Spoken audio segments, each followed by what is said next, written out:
The title of this presentation is Solar Maximum and links to cycles of war, changes in society, societal change, and personal transformation of consciousness. And there's a number of individuals that I would like to acknowledge that have done tremendous research in this particular subject, such as Alexander Chavinsky, Raymond Wheeler, Dr. Burrell Payne, Mitch Batros, Alfred Weber, who's speaking at this conference, Maurice Cottrell, Carol Moore, and the website spaceweather.com.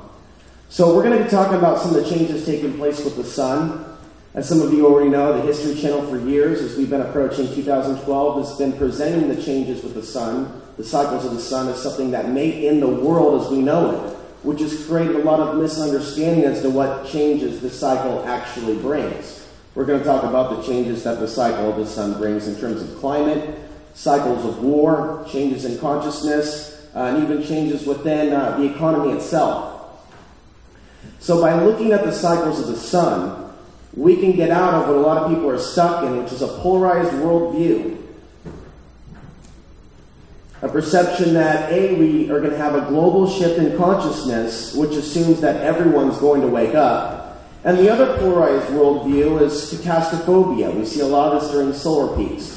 Perceptions that the end is near, either in terms of earth changes or a belief that the systems of control will be successful in all their attempts to control this planet. And this view is out of alignment with free will for those that are choosing to activate the higher consciousness. This view has no room for miracles, and this view that they're going to win puts the New World Order at a creator level, which is not the most mindful thing to do.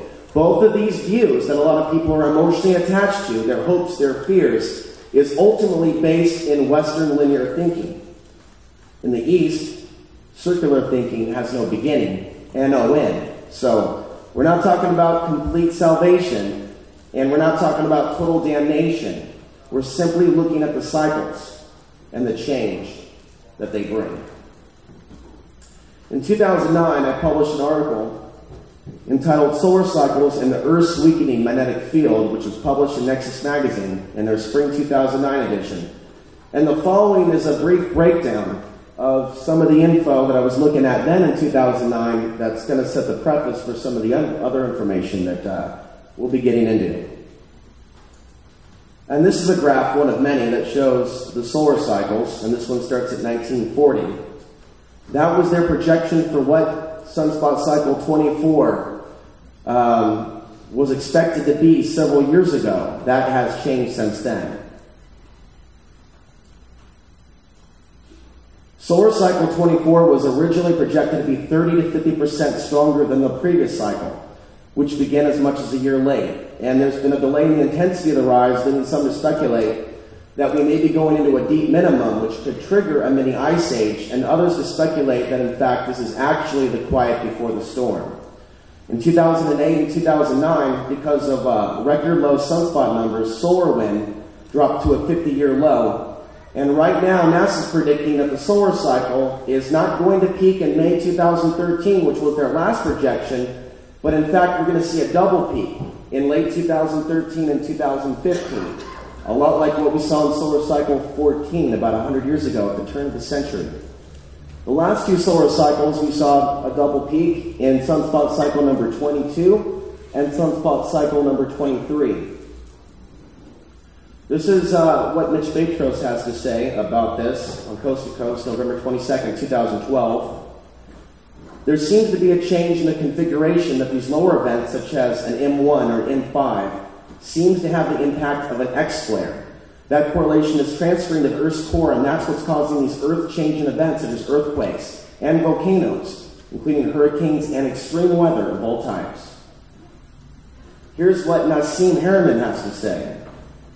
When we passed the galactic equator, I realized that this may be where the ancient Mayans and the solar calendar were describing that there was going to be an energy increase, an energy event in our solar system, resulting from our relationship to the galactic center, and that when we crossed the galactic equator, we would get bombarded with more cosmic rays that would activate the plasma dynamic of our sun, and that the sun may go through a larger cycle in which in that moment it gets hotter and more active than it was when we were not going through the galactic equator. So NASA's been very public about their concern that their Tower of Babel may be about to collapse. A repeat of the 1859 Carnarvon event, where the grid went down on September 1st and 2nd, the grid that did exist at that time.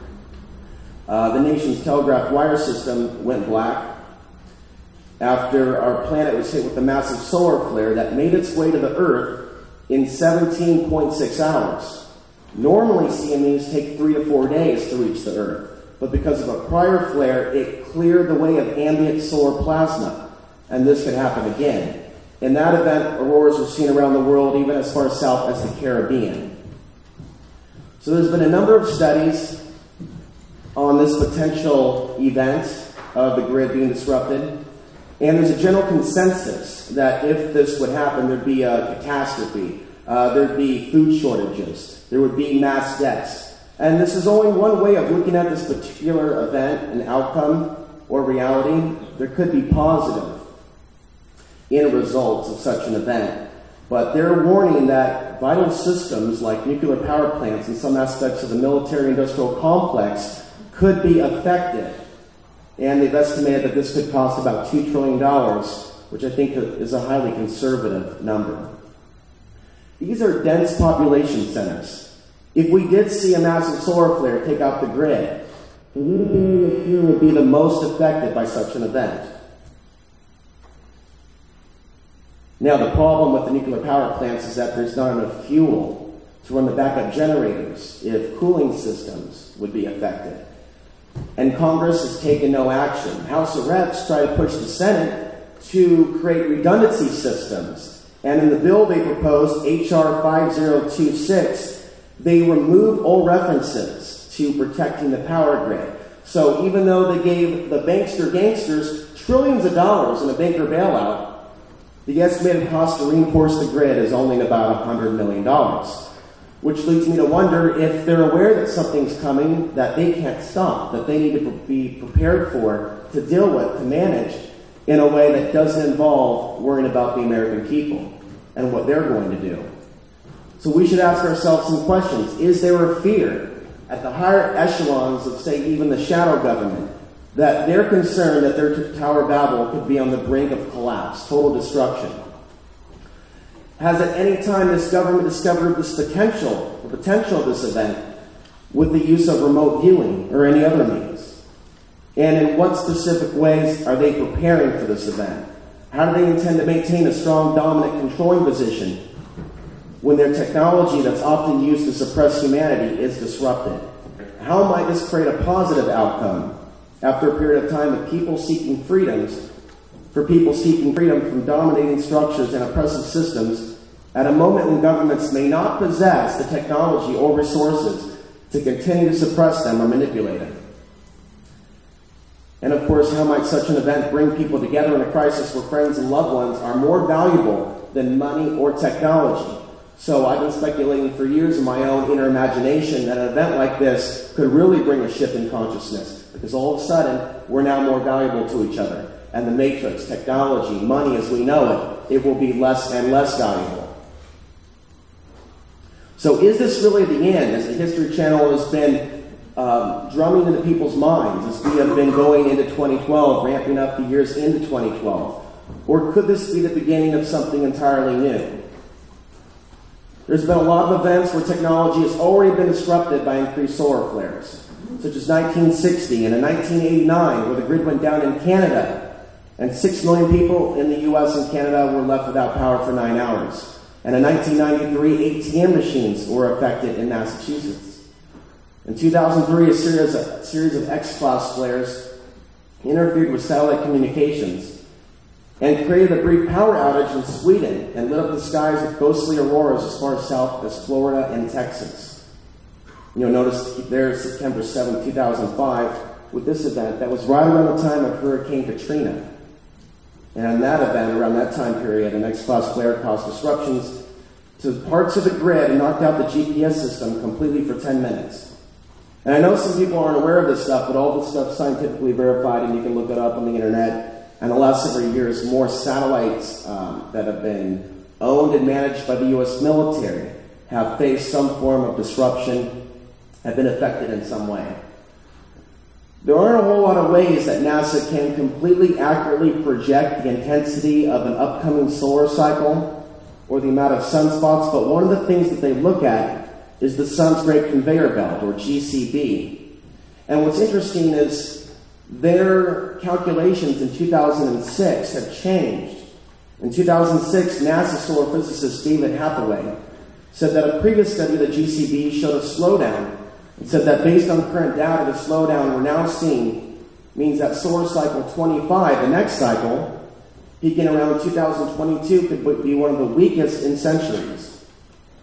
But in 2009, when we saw low sunspots and the sun's great conveyor belt was speeding up, he realized that his calculations was completely wrong. And what this means is that in 2022, we can have an even more intense cycle, even more solar flares, even more sunspots than what we're seeing in this cycle, sunspot cycle 24.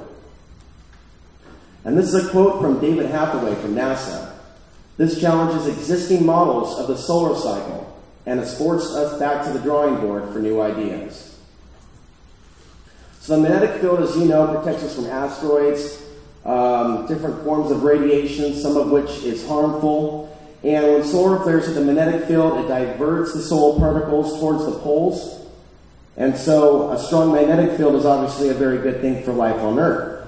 And there's been lots of reports suggesting that the magnetic field is changing on the planet, and in fact, it's weakening. And within 500 years, we could be left without a magnetic field at the rate that it's shifting. NASA's 5 Themis satellites have also detected holes in the Earth's magnetic field. Holes 10 times larger than anything previously thought to exist. The invisible portals form every 8 minutes, and they rapidly change location, making them difficult to track.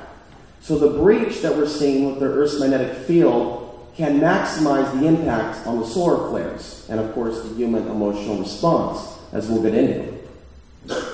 NASA is really concerned because the Earth and the Sun's magnetic fields will be in sync at the peak of this current solar cycle, which they have already said could result in a shields down situation.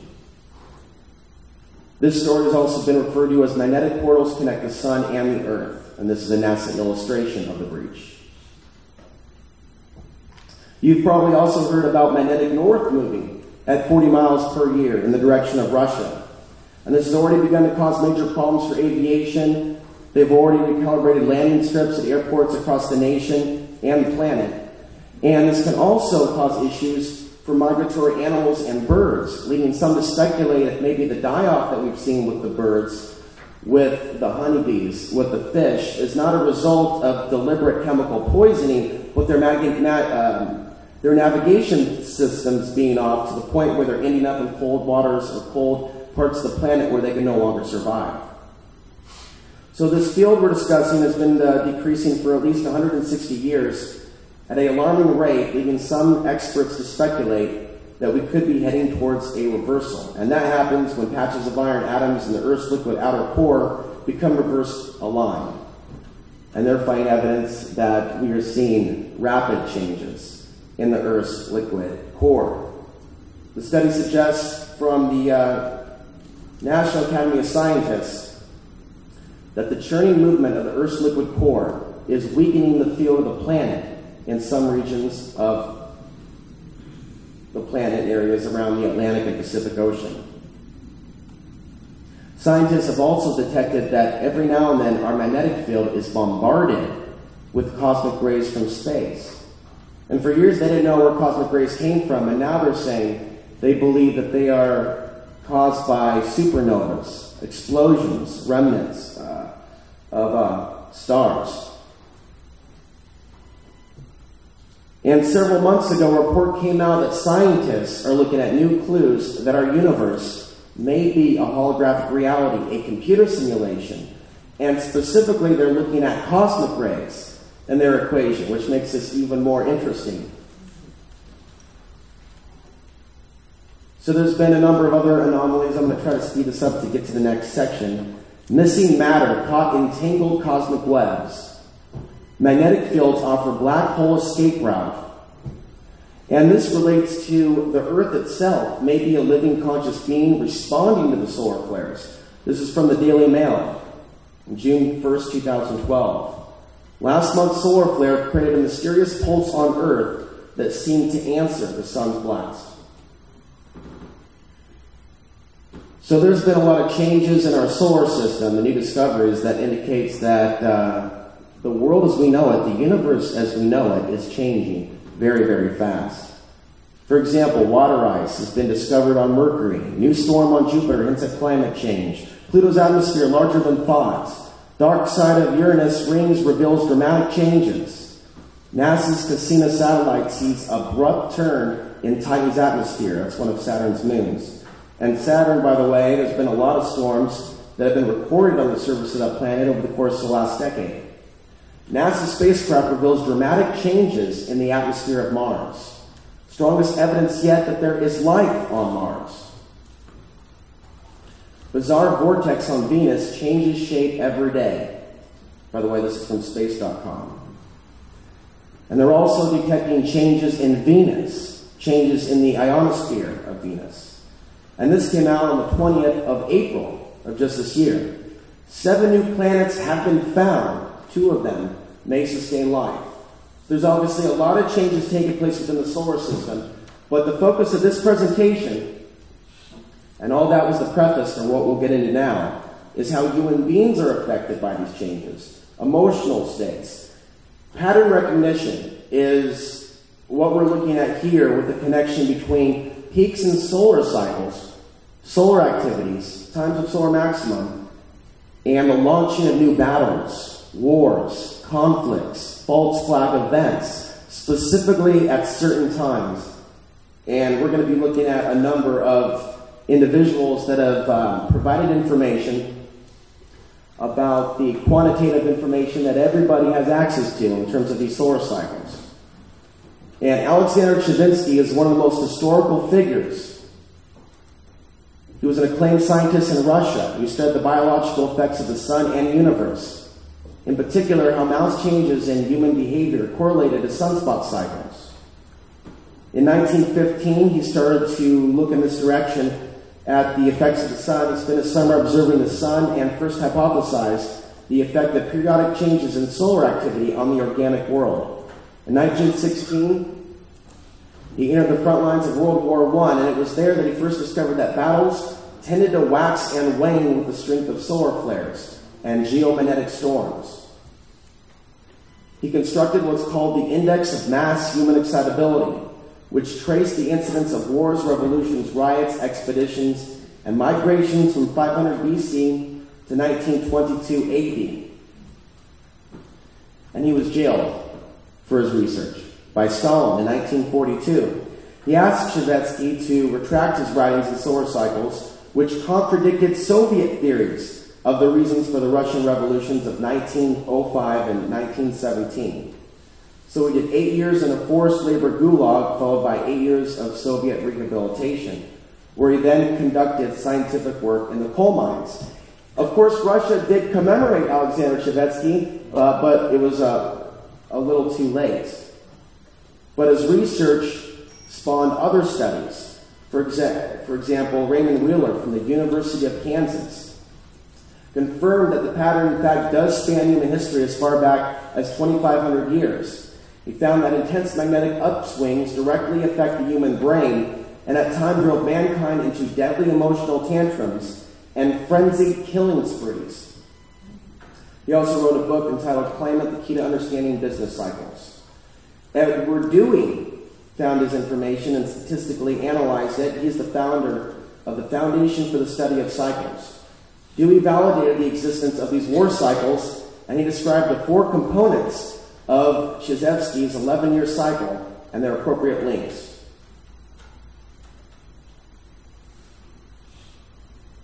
And this kind of illustrates the 4 cycles.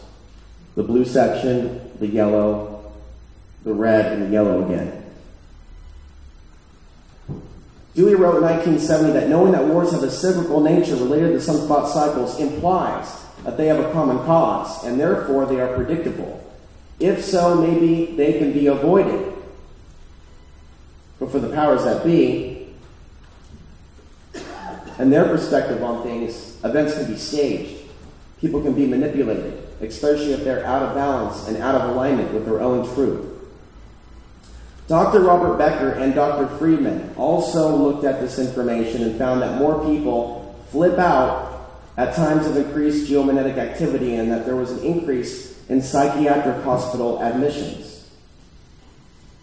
Now, Carol Moore has a website entitled Sunspots and Activist Strategy, and I'm going to read a quote that I feel is very pertinent to what we just discussed and also where we could be going. Governmental leaders often respond to mass protests by starting wars to unite the people and suppress dissent. Also, they themselves may get caught up in the mania caused by negative ionization and launch irrational wars. Activists since the 1960s, like myself, have lived through several sunspot heights, from 68 to 71, 79 to 82, 89 to 1992, and the 2000 to 2003 periods. We can look back at our own experiences of several years of frenzied activity with big meetings and big protests, when the least indignation might lead to riots, rebellions, revolutions, civil wars. And we can remember other periods of years where once vital organizations declined or died. Meetings and protests were fewer and smaller, and lethargic people seemed to be willing to endure repression. Then, just when few remaining activists were in deep despair, a magical resurgence of activity. If governmental intelligence agencies are on their toes, they have bookmarked this page, and they have experts studying the effects of sunspots on activism so they can squelch or even redirect such energies when they rise again. There are many examples of this. So it's hardly silly for activists also to look at the evidence that these cycles have influenced all of human history and to learn the implications of these cycles for activist organizing today and in the future. I've been talking to this guy over email for several years, and I feel that the work of Dr. Burl Payne needs to reach a larger audience, and I'm hoping that through this presentation, more people will look at what Dr. Burl Payne has been researching for several years, actually since the 1970s. Dr. Burl Payne is a PhD in psychology and a master's in physics. In the 1980s, he found that the start of the warring behavior occurred on the ascent or the descent of the sunspot cycle, and that the physical mechanism to trigger this was changes to the Earth's geomagnetic field, which affects brain rhythms and hormone balance of sensitive individuals. This is an illustration of that concept. This is a chart that he created showing where you can see here the conflicts, some of the conflicts beginning before the solar activity. You can see here examples of conflicts beginning after the peak in solar activity. So Burl Payne suggests that men have their own cycle. We know that women have a cycle that's connected to the moon. It's called PMS. And Burl suggests that men that are out of balance may have their own cycle called MMS, or male macho syndrome. And he believes that during this point in time, through an increase in solar activity, solar energy, that men receive an increase in testosterone in their physical bodies.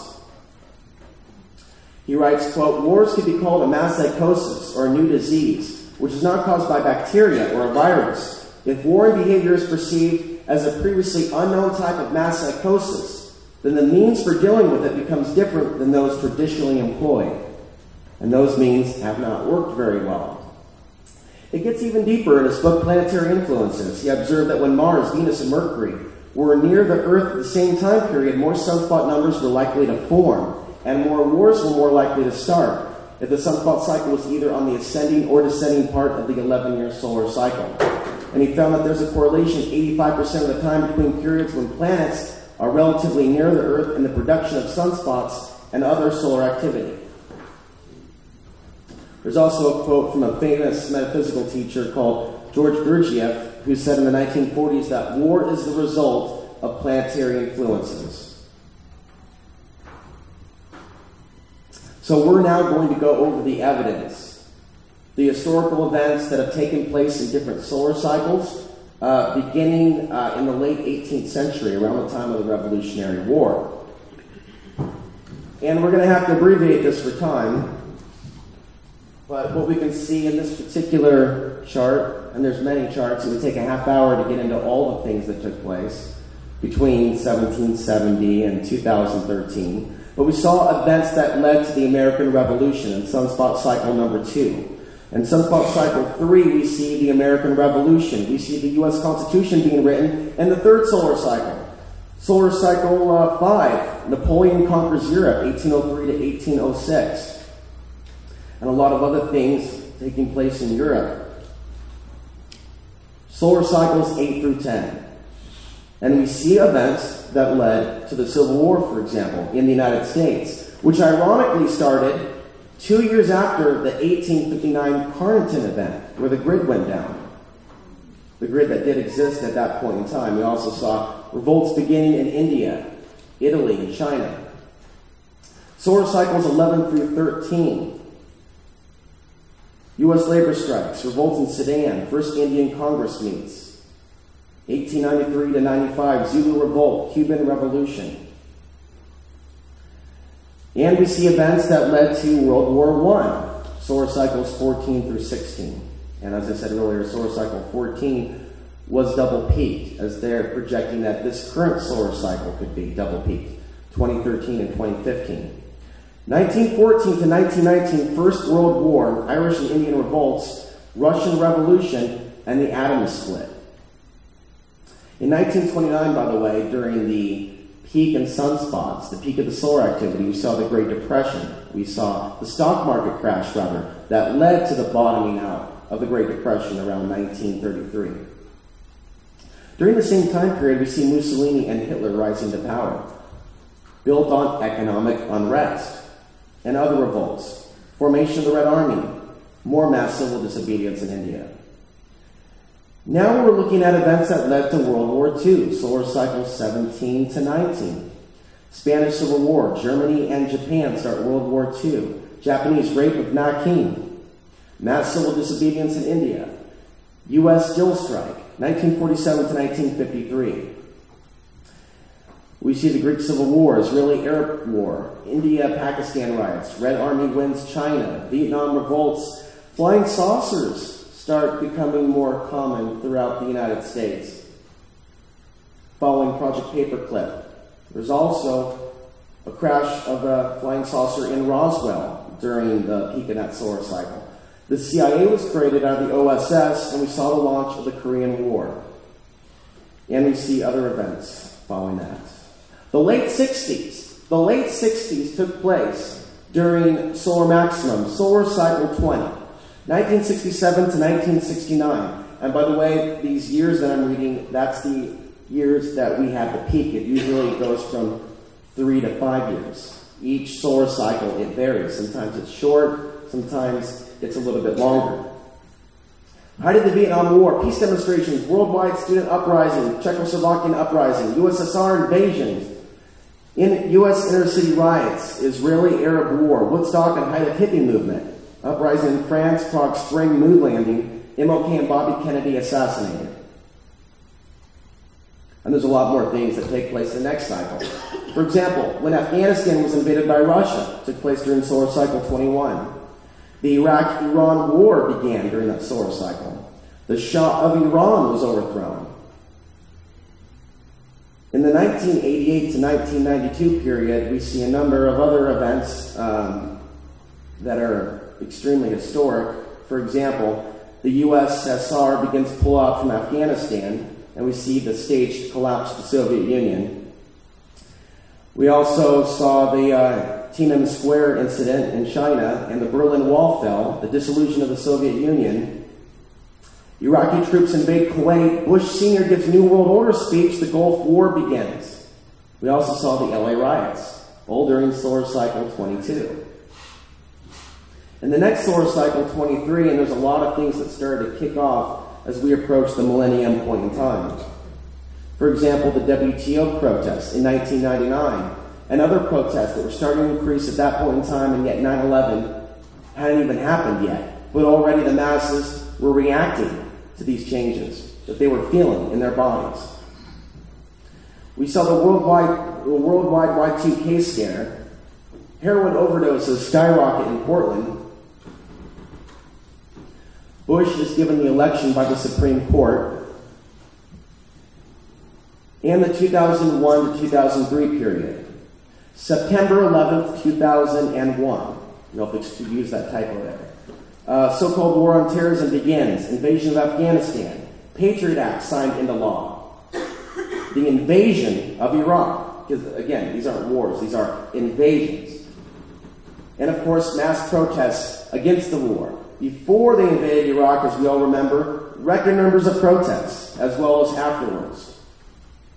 As we started going into the minimum, alternative media continued to expand, but protest numbers got smaller and smaller and smaller, obviously, especially after the so-called election of the last so-called president. So SolarFlex, 2001 to 2002. We can see from this chart that solar activity starts to ramp up right before 9/11 and continues to maintain its strength throughout the period of time where they invaded Afghanistan. And it starts to decline slightly in activity in 2002, but this is still the center of the maximum portion. We started going in the minimum phase around 2003, 2004. This is what we have seen in the last couple of years in this cycle, number 24.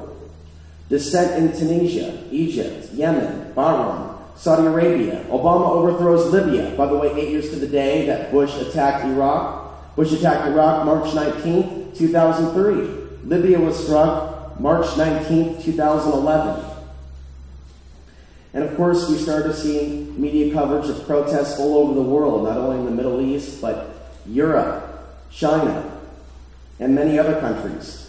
And the United States, not limited to Occupy Wall Street.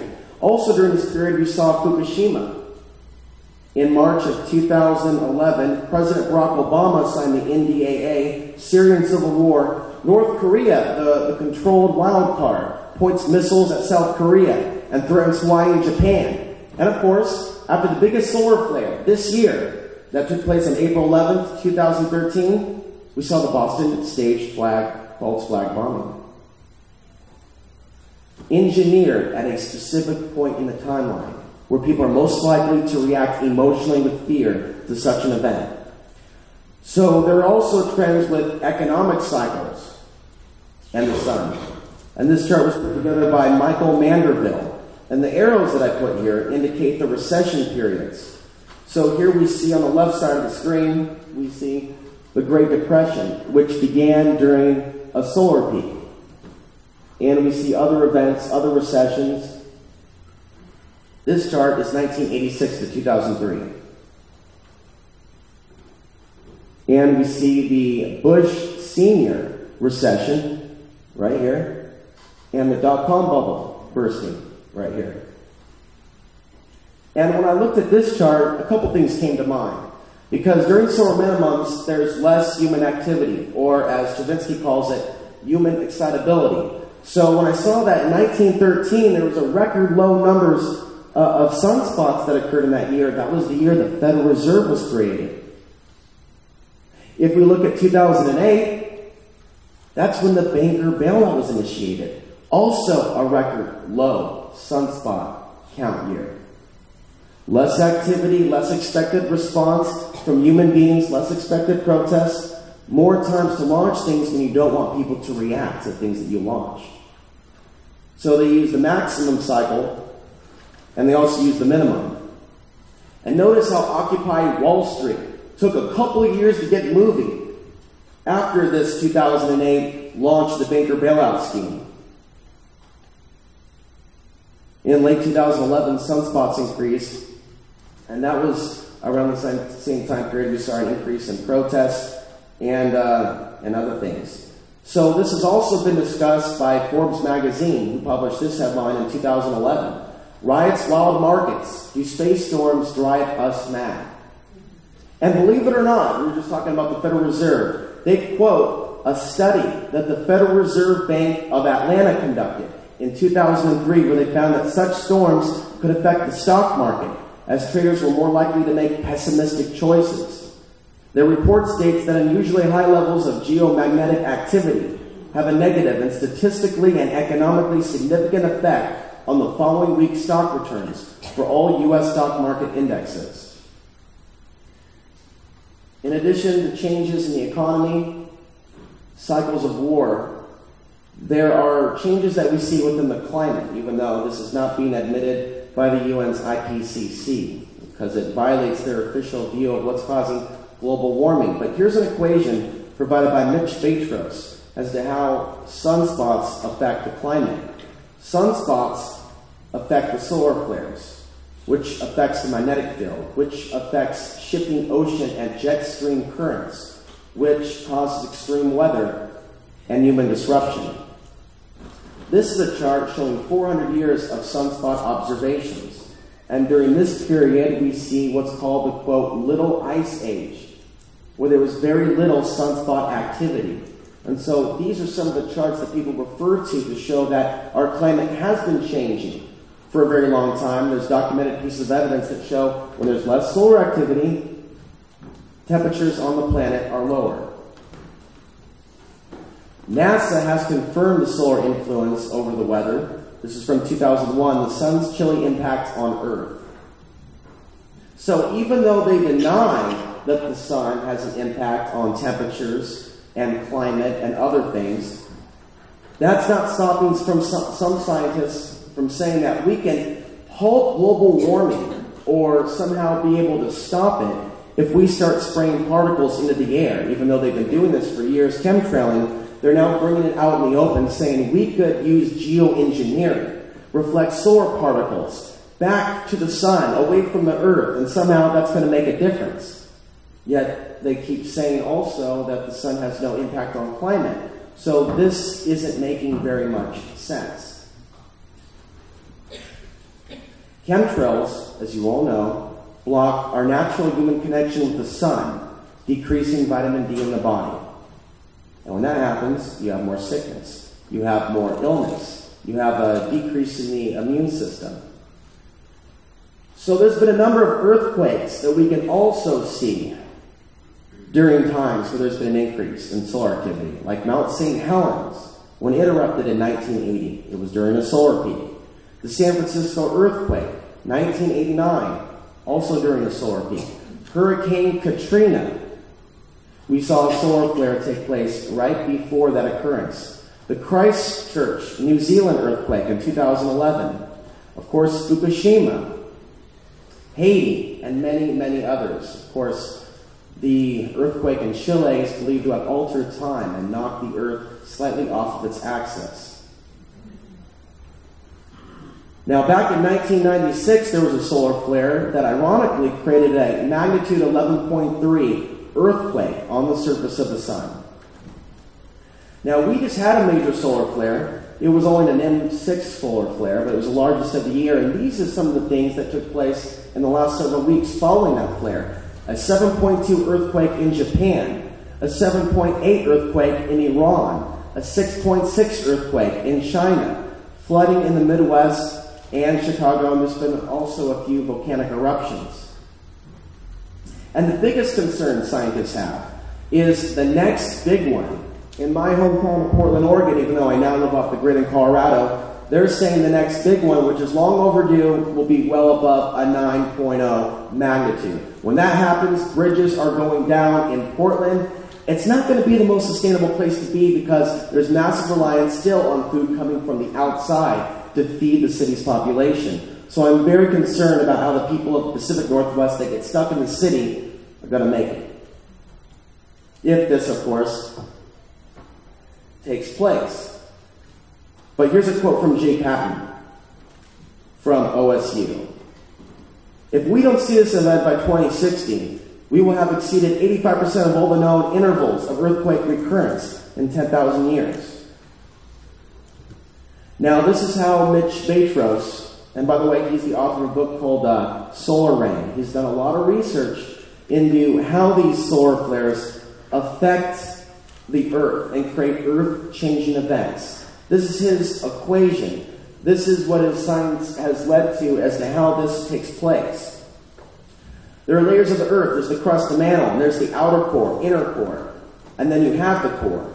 An escalation of these charged particles, a deflation of magnetic fields, has a strong impact on the Earth's core. So the Earth's core is heating up. We talked about how the Earth's core is connected with the strength of the magnetic field. When that changes, the strength of the magnetic field changes. To compensate for the heat, the core releases liquid which filters through the inner and outer core as it penetrates into the mantle and forms large bubbles called mantle plumes. This is the process of convection, which is a transfer of heat either by circulation or movement. And it creates the bumping up of the tectonic plates, which can cause volcanic eruptions, earthquakes, and other earth-changing events. This is an illustration where he's also including cosmic rays as well as solar flares, and down the process, how all these things are connected. As above, so below. So there's a popular belief also that HAARP is the sole contributor, the sole reason why we see major earthquakes in different places in the planet. And I believe that there's evidence that suggests that in reality, HAARP is not the sole cause of all the earthquakes that we've been seeing, but HAARP in fact is using the magnetic field for not only mind control purposes, but attempts to control the weather and attempts to engineer earthquakes. And this is the prime example that I'm going to present. You can find many more on the internet. Was HAARP used after a solar flare to manufacture Fukushima? There are these HAARP floodgate magnetometers that you can find online. I'm sure you've all heard of them, where people say, oh my God, HAARP was used, I've got the evidence. And people are looking at these websites online that are showing spikes in HAARP. Well, there's a correlation between HAARP being used and the magnitude 9.0 earthquake. Yet, at the same time, here's from spaceweather.com, there was an X flare, an X1.5 flare, on March 9th, 2011. By the way, I was living in Portland at the time, and there was a crazy protest against the city of Portland's plan to merge the FBI and Portland police. And there were a lot of us that went there in a flash mob. We were very angry. We were very pissed off. We were not liking what was taking place in our city. And that protest also took place during the solar flare. There's a lot of information here, and I'm going to be getting more of this in a 130-page PDF that I want to release after this presentation. But I want to point out that there's also solar influence over the rise and fall of civilizations. And Maurice Cottrell has been doing a lot of research in this area for some time. There appears to be a correlation, according to the work of Maurice Cottrell, between the rise and fall of civilizations and the rise and fall of radiation from the sun. He put together the following charts, which illustrate a long-term envelope of sunspot activity deriving from the center graph of carbon-14. More carbon-14 is absorbed in the growth rings of trees despite or during the solar minimum. Solar minima also correlates with many ice ages. The Mayans disappeared during a solar minimum. And he continues his research, which I'll get into in the PDF, that deals with how the sun's magnetic field reverses every 3,700 years. And when that happens, we get a rise and we get a fall of population rates. And this all deals with how the sun affects fertility. Solar activity has also been linked to genetic mutations, changes in the DNA. Increased sexual activity, as if that's a surprise. Increased energy in the body can lead to an increased libido and sexual desire of a variety of sorts, just like when we have more solar flares, we'll have a wide variety of emotions. Increase in sexual activity obviously leads to an increase in births. And there's many mythologies about the sun, many beliefs. Many ancient societies believe the sun is a goddess or fertility god. We have the Greeks that believe that Apollo was known as the sun god. We have Shamash in ancient Mesopotamia and Amaterasu in Japan. The Egyptians believe that Ra was the sun god, and the Aztecs believe that human sacrifice was necessary to keep the sun moving through the sky. And the Hindus believe in a solar deity named Surya. In yoga today, sun salutations are practiced as a way to connect with the sun. There's also been many UFOs seen around the sun, which is interesting because we discovered magnetic portals connecting the sun to the Earth. So there may be a connection with certain phenomena, sunspots, and portals. And that's something that Nassim Harriman has been discussing in terms of ancient Mayan artifacts. There was also a giant sunspot right before Roswell that lasted several months. Solar flares are also believed to increase paranormal activity. And I can see many changes. You can read this, but I'm not going to get into it. Changes in my own life. When the solar cycle started, I had new ideas, a shift in consciousness, and I started to get involved in alternative media in 2003, 2004.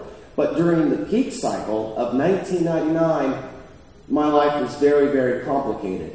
But the spiritual awakening that came with the Venus transit of 2004, literally to the day my life shifted after that alignment, then I started to become more aware of my own personal life cycles. And so we can all ask ourselves, look at where we were at different points in the timeline, and see where we went through major changes, migrations, moves, relationship changes.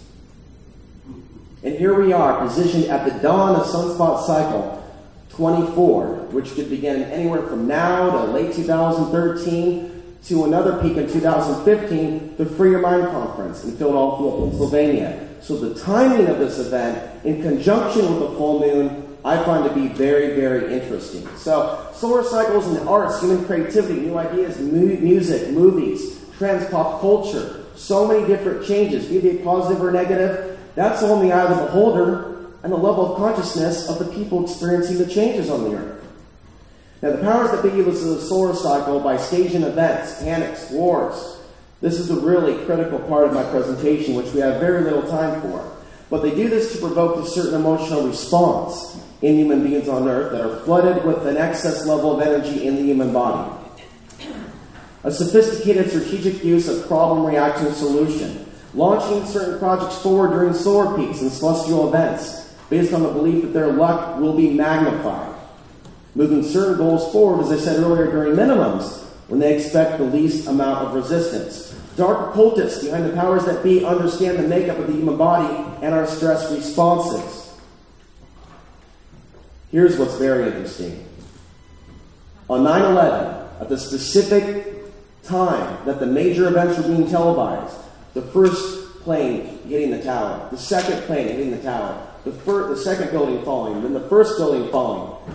During those points, those times of the day, there were changes in the Earth's magnetic field, suggesting that human beings, through the emotion of fear, were somehow impacting the magnetic field. And you've heard from David Icke and others that they're feeding on our fear. These are archonic forces. So if they know that when we respond to fear, we change the field this way, it gets very, very interesting. Here's something from NOAA and NASA that also confirms the magnetic flux on 9/11. The realities we have to face is that we're at different levels of our ability to be grounded and deal with this information, to deal with the energy coming in from the sun. And some people are more insusceptible than others. Some people just prefer to be controlled or control others. This is why we can't have a collective shift in consciousness as long as some people are still choosing to remain in a slave state of consciousness. Human beings that are out of alignment with their own truth are the most susceptible to having their perceptions and emotions used against them. So I think the game plan for the remainder of the cycle is to continue to manufacture a civil war and prop up external threats and internal threats. And in terms of the manufactured civil war, we're looking at the gun issue that they're bringing out, pushing people against the wall, hoping people react emotionally.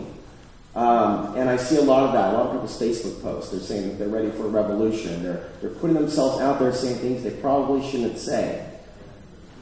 Launch new proxy wars, conflicts, military interventions in Africa, Middle East, and Asia.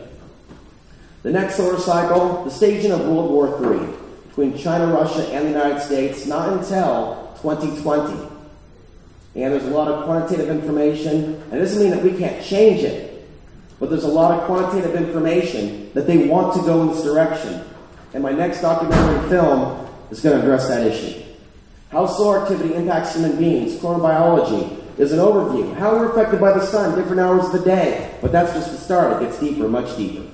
How solar activity impacts human beings. It's neutral. It's not good, bad, evil, positive, negative. It's energy. And how we are responding to that energy, it's different. We respond to this in different ways. The sun brings a cycle of birth and death, or creation and destruction. Solar flares affect the central nervous system, all brain activity, including the pineal gland, including equilibrium along with human behavior and all psychological, mental, emotional responses, and just about every other aspect of the body. New scientists have talked about it. Does the Earth's magnetic field cause suicides? And what's most interesting about it, there's also been lots of studies on how magnetic fields, natural ones and artificially created ones in labs, can cause changes in the brainwave state, can cause changes in our cells. But here's what's really interesting. The pineal gland, which is in the center of our consciousness, the center of our mind, has a concentration of magnetite. Magnetite was not discovered until 1992 in the human brain, but it was discovered in the 1960s in birds, fish, and other migratory animals. This is how we are connected to each other. The magnetite in our brain, that telepathic sixth sense. Evidence shows that magnetite is a transducer, linking ambient electromagnetic activity to cellular function. And in the pineal gland, there is a concentration of magnetic crystals. Study finds human eye also emits light, and that we have a sixth sense in our eyes. We're not aware of it consciously, but we're aware of it subconsciously. Now, there's a number of spiritual perspectives, we're obviously going to do this quickly, on how the energies from the sun come in and affect our cells. Purge energy, stored emotions in our body. This is why some people flip out that don't know how to naturally release the energy in a positive, mindful way. Manly P. Hall did a lot of research in this area and gave a presentation on the magnetic field around the human body and how our state of morality, what we do, you can even call it karma, affects the strength of our own magnetic field or aura. So what if solar activity is a catalyst for the travel of souls into the planet via new births, an exit from the planet via new wars? And this is a holographic universe, as you've all heard, a spiritual biological video game where we each uniquely work to reach higher levels as we experience the nature of cause and effect in a physical reality. So this is what's important. We have to ground ourselves. Get engaged in exercises that lets you release that energy. Body movements that engage chi energy, like martial arts, dancing, qigong, yoga, being in nature. The body loves that. Traveling, camping. Creative applications of the mind, like writing, building new structures or homes. Creating art, music, documentary films, and it's very important to drink healthy water. And of course, healthy food. Several types of meditations that you can use, from deep breathing to relax yourself, to Vipassana meditation, which is observing your breath as it naturally is, becoming very aware and equanimous at the same time. Sun gazing. And of course, listening to certain tones and frequencies to bring the human body back into balance. And a grounding cord meditation, to ground yourself, not just breathe deep or observe your breath, but to practice in your mind, tightening your clairvoyant muscles, your ability to heal yourself. And this will help you with your creative and manifestation abilities. Together, we can use the mind's ability to affect change at certain points in the timeline. And there's a lot of evidence to suggest that we are more capable of manifestation during this particular point in time. That somehow or another, when we have peaks in solar activity, we are more easily able to shift things if we put our minds together selflessly on the same goal at the same time. During a solar peak, during a full moon. For those of you that have seen the film Dark City, that came out in 1998, the whole premise of the film was this man's journey to discover that he had powers. And the reason these archonic forces were attacking him is because there was something special about him. They wanted to know what made him tick. And he never prevailed over these parasitic, etheric, alien forces until he realized how to harness the power of his mind. And that's the purpose of all this information as we now close, that we need to harness the power of the mind strategically and not just react defensively to the changes that are taking place. And I believe and I suggest that we're in human form to learn how to develop those variabilities. And the real importance is what happens to our souls, where we go from here. Not being fixed and stuck in a fear or hope of what's going to happen in the physical realm, because there is a much larger picture that is far higher than what our brains or small brains can even conceive of, what could really be taking place in this holographic spiritual video game. And with that, I want to thank you.